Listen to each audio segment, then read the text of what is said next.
Hare Krishna. Welcome back to our Swadhyay online reading retreat labs.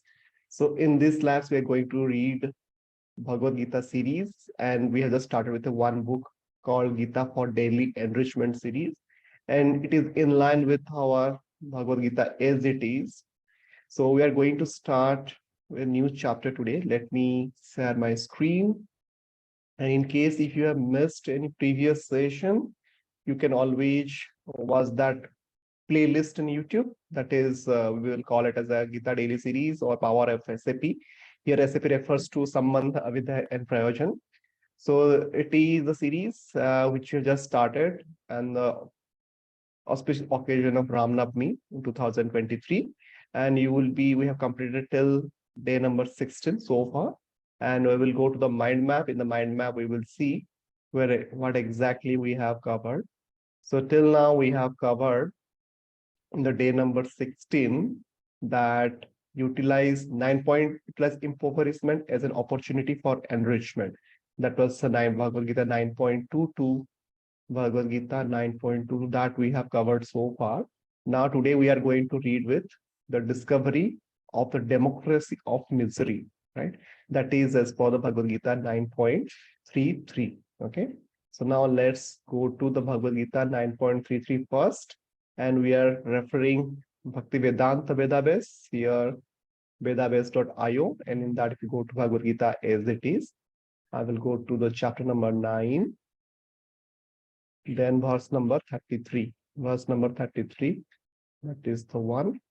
So chapter 9 is the most confidential knowledge. Then we go to the 33 verse. We will see there.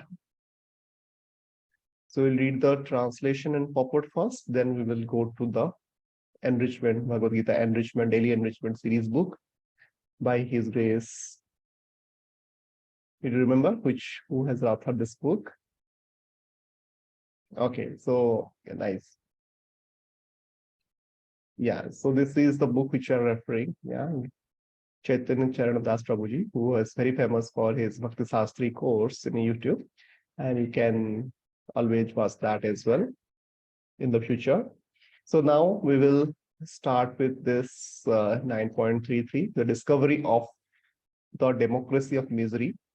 And this is the title. And here the sloka is 9.33 says, the translation goes like this. How much more this is so of the righteous brāhmaṇas, the devotees and the saintly kings. Therefore, having come to this temporary miserable world, engage in loving service to me, unto me. Purport.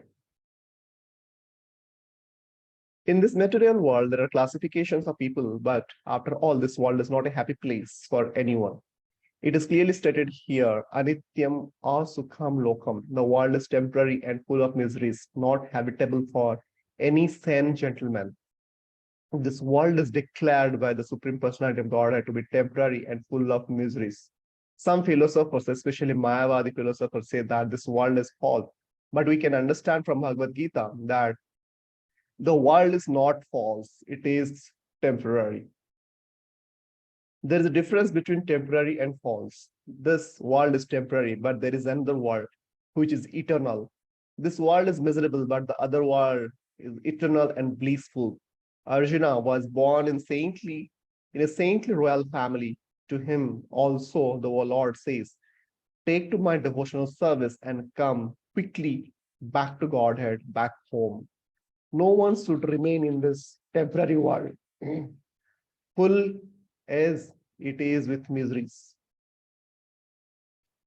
Everyone should attach himself to the bosom of the Supreme Personality of Godhead so that he can be eternally happy. The devotional service of the Supreme Lord is the only process by which all problems of all classes of men can be resolved. Everyone should therefore take to Krishna consciousness and make his life perfect. So now we will read to the Gita for daily enrichment series, and in that we were reading 9.33.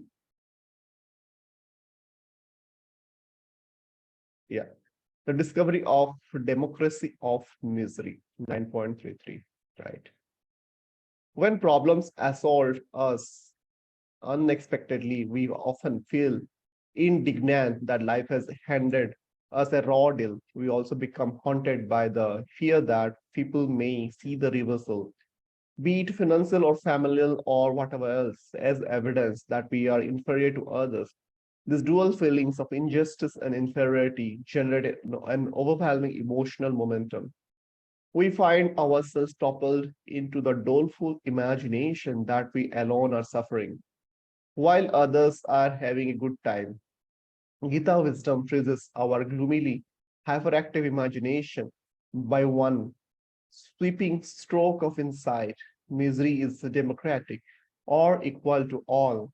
The Bhagavad-gītā 9.33 declares that misery is an inherent, inescapable feature of the material world. So everybody living here has to suffer. The difference between us and others is only a matter of when and how, of the time and form of the onslaught of misery. Can we realize this democracy of misery for ourselves? Surely, we just need to use our experience and intelligence to look beyond the surface.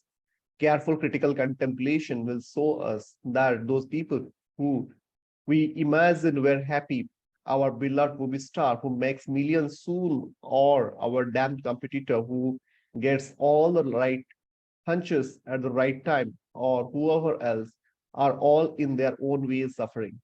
The moment when we discover this democratic nature of suffering is life transforming, the gnawing feelings of injustice and inferiority disappear. We experience an empowering inner freedom.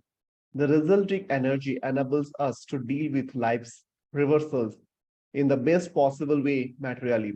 More importantly, we gain the conviction to redirect our energy from the fruitless quest for a better place in this world to the fruitful quest for the best place beyond this world, the eternal abode of Krishna. So the verse translation again will summarize.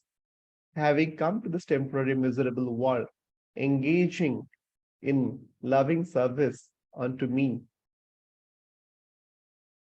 Right. So now we will go back and we will just see.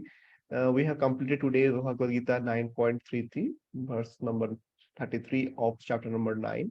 The next session, we will continue to learn about a new chapter, that is one particular verse of chapter 10, that is 10.08. So we will stop now. Hare Krishna. Jagat Guru Srila Prabhupada ki Jai. Hare Krishna.